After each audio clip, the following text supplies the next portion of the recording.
Hello everyone, thank you for joining me again. In our previous videos, we looked at food preservation using canning. Now, when you do canning, your food will generally last from a year to 18 months. Today, we're going to talk about another method of food preservation using Mylar bags.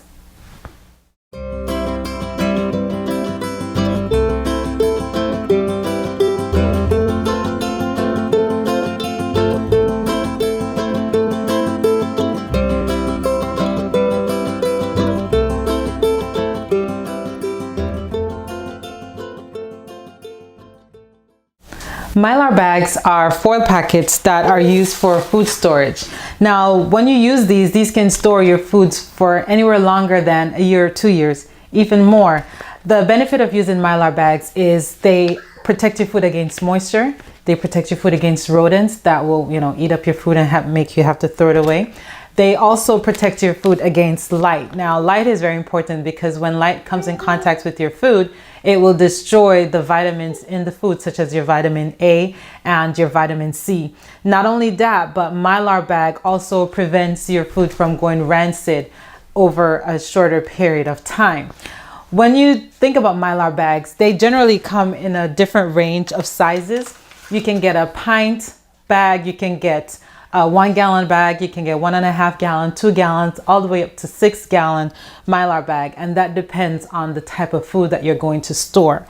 One more important point to consider is that the thickness of the Mylar bag that you're going to use. I generally use a 5.4 or greater because that is really thick. If you use less than a 5, what will happen is that it will be so thin that light will be able to go through your bag, and that would void the purpose of longer food storage. When you use Mylar bag, another thing you want to add to make the benefit even greater is oxygen absorbers.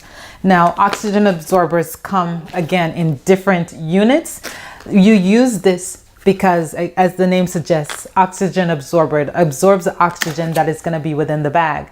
When it does that, there will be no moisture as well, and so you will not have bugs hatching while they're in the bag.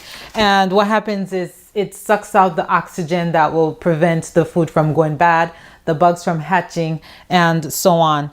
When we talked about the thickness of the bag, another thing to mention is that when you are preserving your food, you can do anything dried.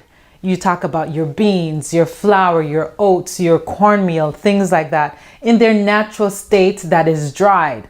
When you, for storing beans, people suggest, using beans in Mylar bag, but I wouldn't do that because it has oils, and the oils, when it comes in in contact with the oxygen absorber, how it breaks down, we don't know how it's going to break down over time. So it's best not to use that. What you can do is store your nuts or your seeds in the freezer, or just put them in a glass jar. The thickness also is important because things with pointed edge, sharp edges, like if you buy bulk spaghetti and you're not going to use all your spaghetti in one go, or if there was a good sale at the store and you stocked up on spaghetti, the thickness of the bag is very important because the edges of the spaghetti, they could puncture your bag, and that again would void the purpose of you preserving that item. We talked about the benefits of using Mylar bags, being that it protects your food from going rancid. It also prevents bugs from getting in your food. It prevents nutrient loss by light getting into your food. Another thing you want to consider is that Mylar bags are excellent for storing food for a long period. Some people reported that, they had Mylar bags for 40 years and they smell great, taste great, and that's fine. However, if you are doing long-term storage, do use Mylar bags. If anything less than a year, I would suggest putting bay leaves around your pantry because that deters bugs. If you don't have access to bay leaves, you can put diatomaceous earth also at the base of your pantry, and that will prevent bugs from getting into your food. Now, we have a working pantry where I go out and I buy bulk. I like shopping and buying bulk because you get more for less. And if I know I'm not going to use 50 pounds of oats within a year, then I will store it. And the items that I've stored 2-3 years ago, I'm going to use those first to make sure that The older items are always used first, and then I have a fresh supply. When you do consider using Mylar bags, think of long-term storage. You have people who preserve with Mylar bags and they have their food stashed away for years upon years. And that's fine, because we know we're supposed to be preparing for a time of crisis, which we never know what's going to happen. And we did mention that Mylar bags, they don't work well with oils. So your nuts, anything oily, we shouldn't put it in Mylar bag with the oxygen absorber. Also, your sugars. If you put sugar within a Mylar bag and add an oxygen absorber to it, it's going to be like a brick and it's not going to taste good. Okay, so your dried fruits, these are items that you do not typically use a Mylar bag for. In addition, your food with a lot of preservatives. We don't know how the preservatives are going to react to the oxygen absorber over time as they break down. So these are things that we wouldn't put in the Mylar bag. But your beans, your oats, your rice, your cornmeal, pasta, things that are dried in their natural state, those are excellent for storing in Mylar bags. So come on in and we'll get some food storage going. When you go to purchase your oxygen absorber, you'll find that they come in varying sizes. You'll have 100, 200, 500, 1000, all the way up to 2000 cc's. Okay, and when you purchase them, you want to make sure that it comes with a little pink paper inside. That means that it's good. If this is blue, then that means your oxygen absorbers are not good. The amount of oxygen absorber you'll use in each bag depends on the size of the bag and the item that you're going to be preserving. For items that are very dense, like your grains, these will take a less oxygen absorber. But items that are not so dense, such as your beans, they're going to require more oxygen absorbers. When you do open your oxygen absorber kit, you have to move very quickly because it's going to be absorbing oxygen, and then they're not going to be good over time. So you have to be very quick. Now I have this 500 cc pack, but I'm not going to open this one because I recently opened some and I stored them in a mason jar. So when you do purchase your bags and you're going to start for the very first time, you get your oxygen absorber in a packet like this. It's sealed rock hard. You're going to want to make sure that you have a jar handy so that you can put the oxygen absorber that it's not being used in there right away. When you do for your preservation, you need a flat iron or a clothes iron to seal the bags. Very important, you're going to need a seal. So here we have a 25-pound bag of rice that I picked up at the store, and I have a lot of rice already that I'm working on. So we're going to go ahead and preserve this. And I have Michael and Joshie here to help me. So we're going to fill up our bag halfway. And this is a 1-gallon bag. And when we're doing rice, there is a website that you can go on. It's USDA. Let me see. I'm thinking about it.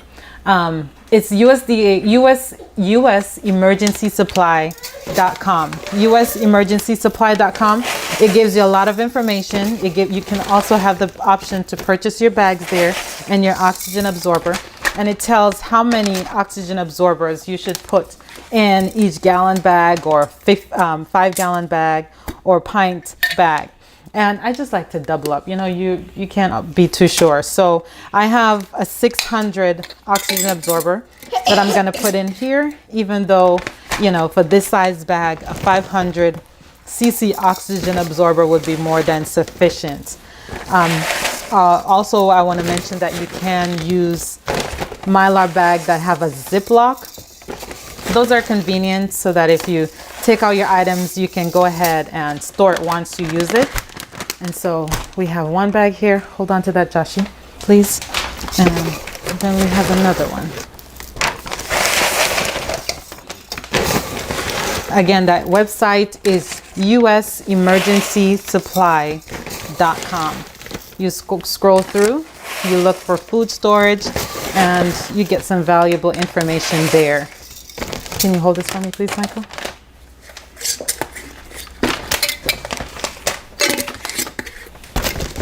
So you notice I put the oxygen absorber in and I close my jar right away because I would not want all of those to go bad. And you put some in there. The next thing we're gonna do is, Michael, hold on to yours, Joshie. Hold this over here, Papa. We're just gonna go down and use our iron to give us a good seal. And I'll show you what that looks like.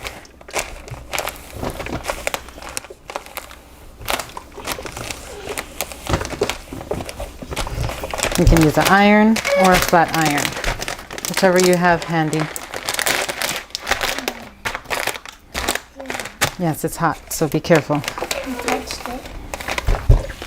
And that's what it looks like. If you're working with different items, you want to make sure that you label it first so that you don't get confused. All right? So that's one. And we'll just do this one. You want to put the item that you're storing as well as the date. Okay, this one I have too much in.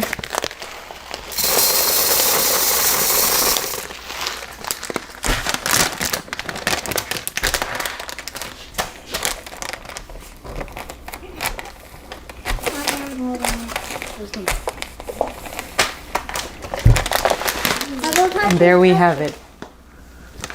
Okay, Joshie, can we show them? I can touch them. Another thing I like about Mylar Bag is that they're reusable. So if you use something from a bag and you realize that you're not going to use all of it, you can just go ahead, cut it down to size, replace the oxygen absorber, and reseal it. Now, within 24 hours to a week, you'll start noticing that your bags will shrink, and that's your oxygen absorber at work. It's going to suck all the air out of it, and so it will get like a brick.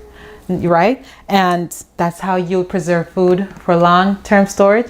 So I hope you go out and try it. Get some Mylar Bag, get some happy oxygen absorber, and happy storage.